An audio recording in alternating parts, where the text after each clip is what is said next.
اعوذ باللہ من الشیطان اللعین الرجیم بسم اللہ الرحمن الرحیم لا تحسبن الذین قتلوا فی سبیل اللہ امواتا۔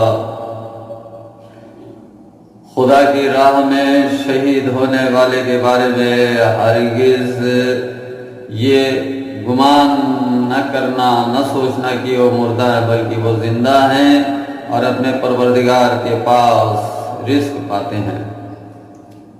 وہ حسین ہے جس نے دین کو بچانے کے لیے مدینہ چھوڑا، مکہ میں پناہ لی، پھر مکے سے رخصت سفر باندھا اور چھوٹے چھوٹے بچوں کے ساتھ صحرا بیابان سے گزرتے ہوئے کربلا کی سرزمین پر پہنچ کر وہ تاریخ رقم کی جو اپنی مثال آپ بنے اور جس کو پڑھنے والا